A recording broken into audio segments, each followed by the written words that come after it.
What's going on, everybody? I'm RealDL here, and today I have a special video. It is a video focusing on a cool new indie-ish game called Bright Memory, and this is its first episode. So I guess what that means is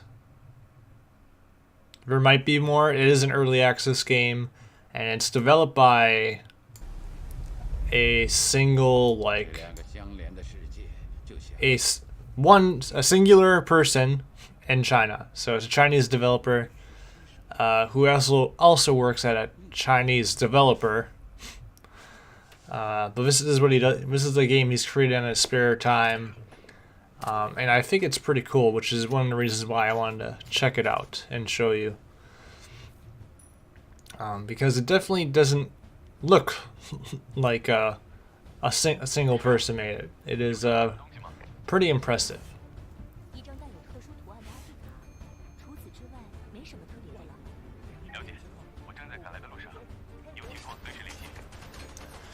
Alright, so it's a first-person shooter, as you can tell here. But it's also not just a first-person shooter. It's also a stylish action game, or just, you could call it like a Devil May Cry-esque kind of game, where it combines first-person shooting and all that jazz with Devil May Cry and its combo-heavy gameplay. So really, it's all about doing combos and using all these different abilities to do cool stuff and get a good grade in combat encounters. Which I think is a super cool idea. So right there you have the EMP, which launches enemies up into the air. In the top right you can see my score. So you got C, B, and you go all the way up to triple S. So pretty on par with what you would see in a Devil May Cry or whatever.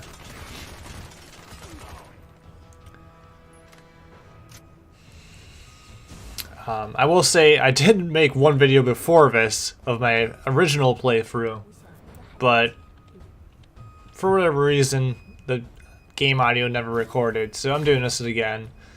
And because I've already beaten it once, I have a little bit better idea of what I'm doing. I still die a few times because it is kind of a challenging game at times. I guess I should be quiet for a second. I have no idea what's going on as far as the story goes, because the game just is bam, bam, bam, bam, bam, bam, bam. It never really gives you a rest, and it isn't really all that long. There you see, Bright Memory. Your first playthrough will be roughly 45 minutes to an hour in this episode, but it is just an episode, and I don't really know how many more episodes the developer is planning on doing, but I'm sure later on in the year you'll probably have hopefully a couple episodes to play through and see what it's like. Because the first episode, like I said, is early access, so it has some issues and stuff to deal with. But it is $7, so it isn't all that expensive. But it is only like an hour, but it does have some replayability. The clothing that this character is wearing, Shelia, I got from beating the game, or beating the campaign in this episode once. So this is like a different uniform or whatever, outfit.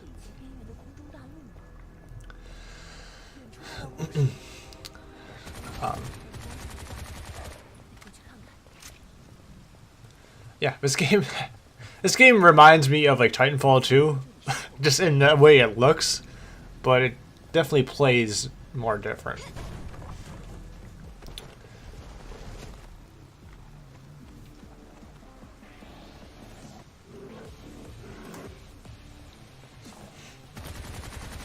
So you have an EMP blast, like I said, but you also have a katana, which I pull out here. And with the katana, you can do a light slash, which is like a more charged up basic move, and then you have a plunge attack, which launches enemies up into the air. And then I have a handful of abilities in the bottom left you can see, but I use for the demo. Right there I used, I forget what it's called. It's like something force. I don't know. But it is, that move's pretty good because it does like sword slashes in like an area around you. And I do get a few other things throughout the demo because your progress does carry over. Since I already beat it once, I retained some of the skills I already got in my first playthrough. So I actually do get some new stuff this time around. And like I said, the game is kind of hard at times. I think I only cut out like one death just to save a couple minutes. So Will will be dying.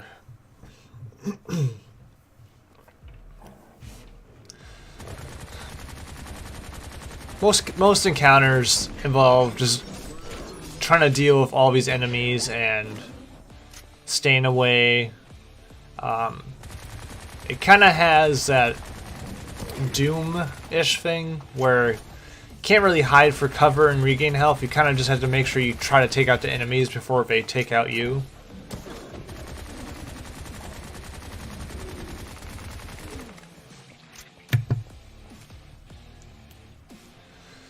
In every encounter you get like experience, which you can use to upgrade and get new skills and everything.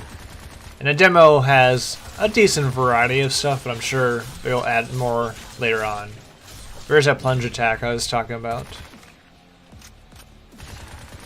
Like I said, it's basically like Devil May Cry or Bayonetta combined with a first-person shooter, which I think is a super cool idea. And I think it does it. The game controls pretty well for the most part. This is only on Steam at the moment, but I think it has a lot of potential, and it already feels pretty good. So I had a lot of fun playing it. So one kind of gripe, or I guess more than a gripe, it's just one thing I would like to see is controller support. As far as I'm aware, there isn't any, and I know this is like blasphemous, especially for a PC or whatever, but I kind of prefer playing this on a controller rather than a keyboard and mouse, just because there's a lot of just keys and stuff you have to like pick on the, press on the fly, and everything's really just jammed together on like one small area on the keyboard. That's a fly snake, which I don't know if that's a translation thing or whatever, or it's just in world what they call it, but it's a fly snake / dragon. Oh, but anyways, yeah, so controller just would feel better, especially for dodging. Like, there's a dodge move, which you can do by doing shift and then AS or D. And I always had trouble doing that because it's just in an awkward position for at least me. So having it be on a controller where it's just like a simple button press, and everything is just locked onto a single button that's easy to reach, I think would definitely make it more easier to play. And like, nobody plays Devil May Cry games with like a mouse and keyboard. I hope not. They play with a controller, and that's basically what this is, even though it is a shooter. Like, I'm willing to sacrifice some level of preciseness with the shooting, because you really don't have to be too precise in this game. You just gotta shoot the people, and sometimes in the head. You don't need Counter-Strike or sniper scope precision.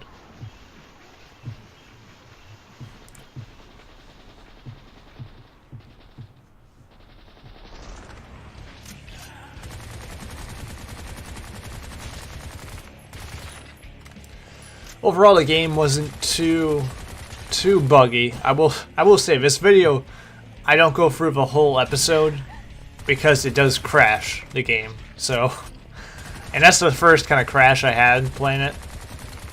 So I just decided to leave it where it crashed, and you only really there's only like another 15 minutes of the episode, and there's another boss fight.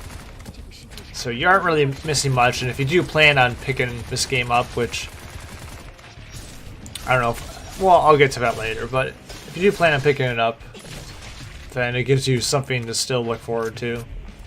Just wanted to show off a good chunk of this game to show if anybody's interested what it's capable of. Here you have a puzzle which, like, I don't even know what, like, I have no idea what I'm doing, but I still solved this thing. It's pretty easy, I guess. I don't know.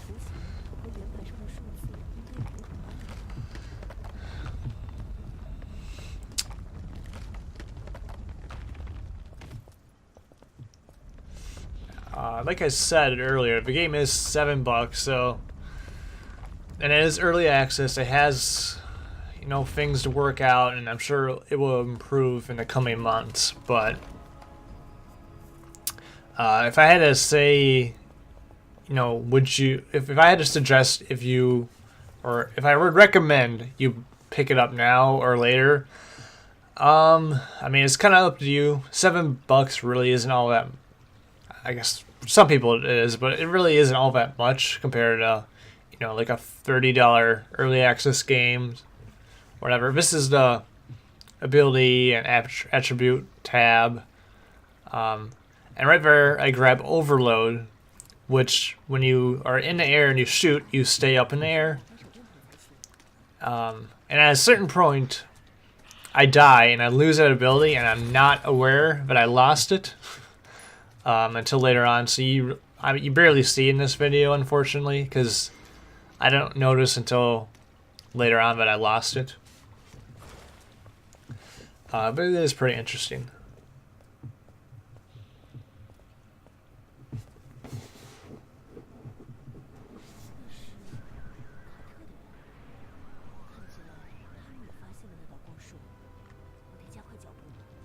There's a fly snake, which I would just call a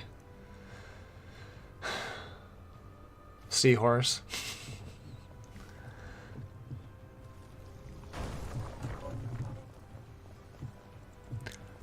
Anyways, though, so as far as what was I gonna say? As far as recommending the game, like, it's kind of hard to say. I think it's really cool idea right now. It's more than a cool idea. It's a cool game right now, but it is extremely short. It's only episode 1, and who knows how many episodes there will be, or how quickly the developer will be adding on to the game, or if you even need to buy more episodes and stuff like that.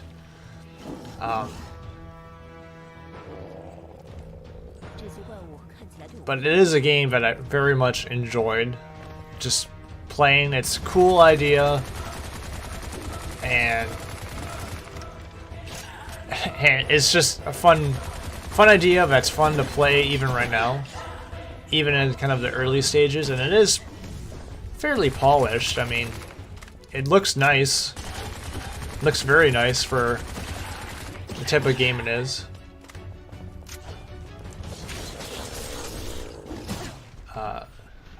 But a couple months maybe would be, I think, the best time to try to pick up this game. There might be more episodes, which would raise the price, obviously, because you'd probably have to get multiple episodes. But there would probably be more content to dive through, and new moves and things would be fine-tuned a bit.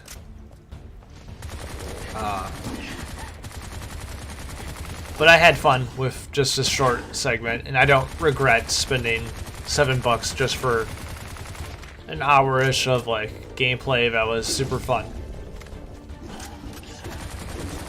And it does support developer, hopefully, so you can finish, or he or she can finish this game Unless they're gonna run away with all the money. Which sucks, but you know, what can you do?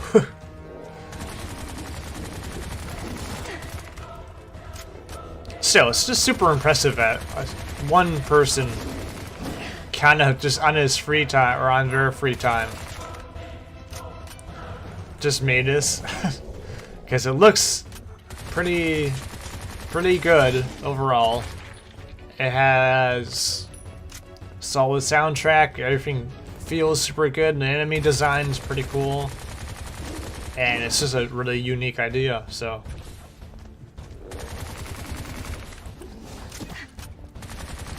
A lot of things are in Chinese and stuff like that though, so. Still gotta wait for that translation and everything. It's kind of places where the English is missing or maybe mistranslated. And the story is all over. I don't know what's going on. It just goes boom, boom, boom, like I said. I think if you know what you want when you're playing this game, it's gameplay and not really story.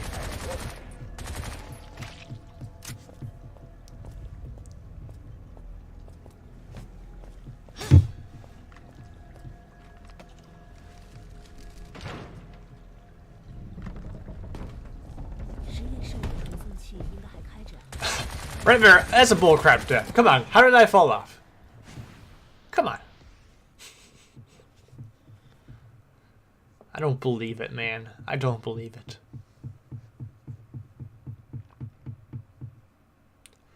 I think I die again. This game's challenging, okay? It may seem pretty easy, may seem overpowered, but enemies do pack a punch. And if you don't get your, space from them, it's kind of hard to survive.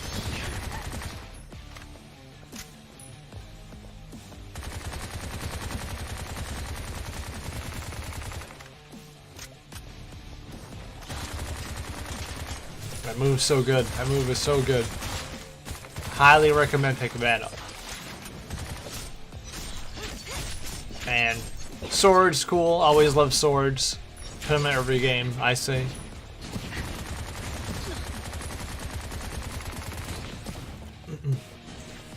You do have two other weapons besides this gun.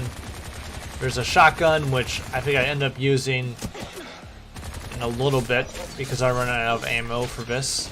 And then you have a pistol, so.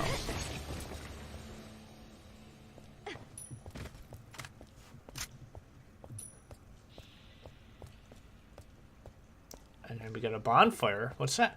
Oh, Dark Souls! So, a major Easter egg there.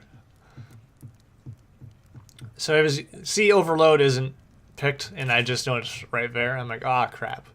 But I picked defense without realizing I lost Overload. Yeah, so I don't think I get it again. Maybe I do. I think I do, but I never get to use it because the game crashes.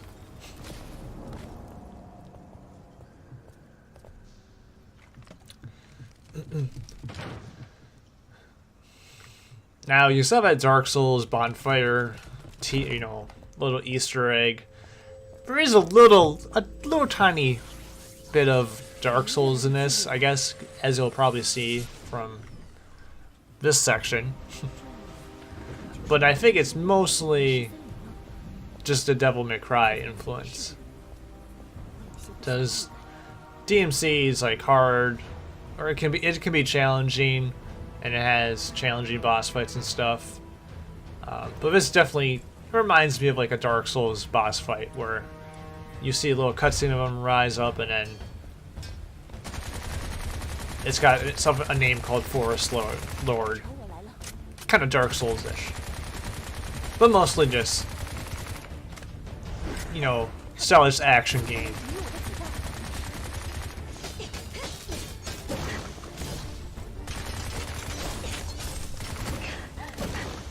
So this fight was pretty straightforward. Just stay away, shoot him a bunch, shoot him a bunch, and shoot him a bunch. The boss fight that's at the end of the episode which you won't see, unfortunately. It's even more straightforward, but still kind of cool. It's in a much more confined space, which makes it harder.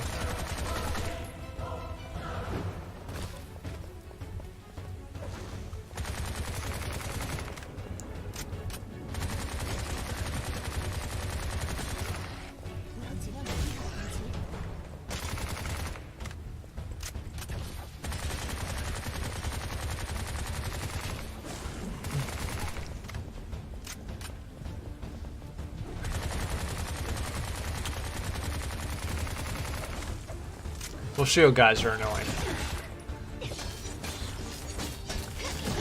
Overall, though, Bright Memory was, you know, a pretty fun game to play. I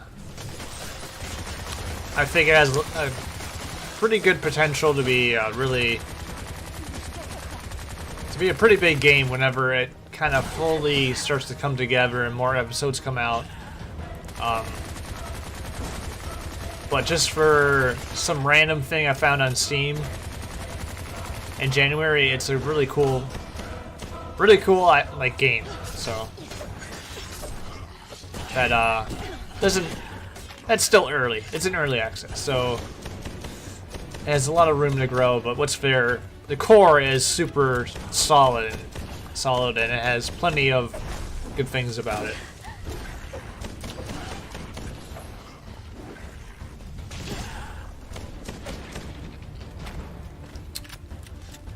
And one of my goals this year is every month I want to kind of spotlight a new indie game each month that came out in that month. And this January will be, of course, this game, Bright Memory. And then who knows what will happen in the future. Maybe another indie spotlight for a month will be a future episode of this game. Who knows? But I plan on doing videos on each of the indie games each month. On games that I think look cool or whatever. And this was the coolest one I thought I saw from January, so hopefully you agree. At the very least, it's cool.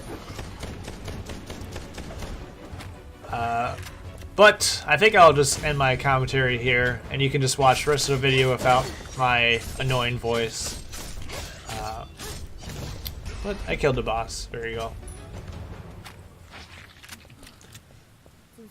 Anyways, though, you can like, comment, subscribe if you enjoyed the video, or if you have any questions about the game, or I guess really anything. I don't really care. And I will have a blog post that might go into more detail about my time with the game if you want to check that out, and link. There'll be a link in the description to my blog and all that.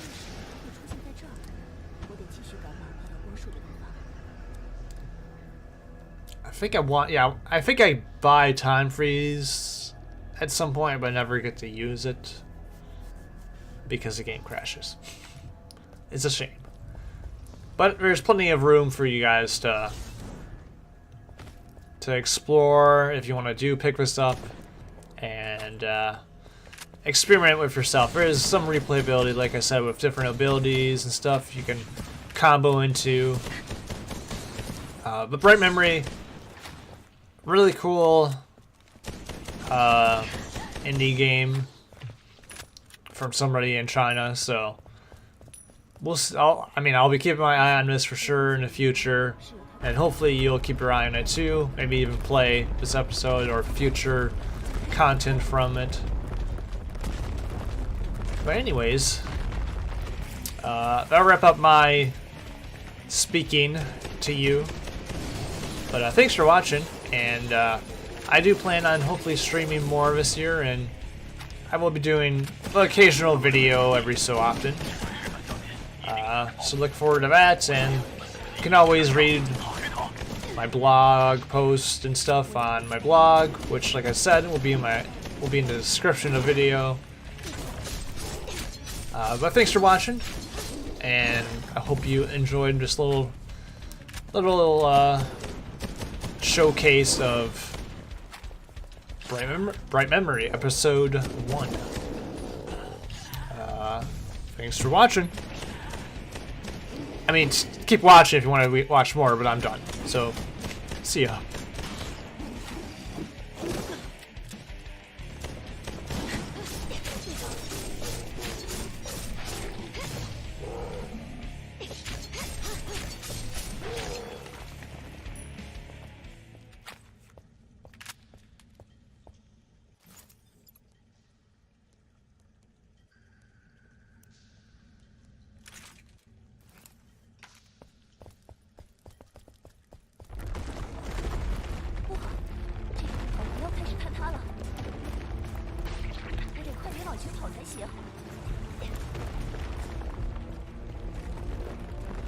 出口就在前方，快快！卡特，他在那儿，别让他跑了。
上方的吊车看起来和水中的石板有所关联，我想，我应该到上面去看看。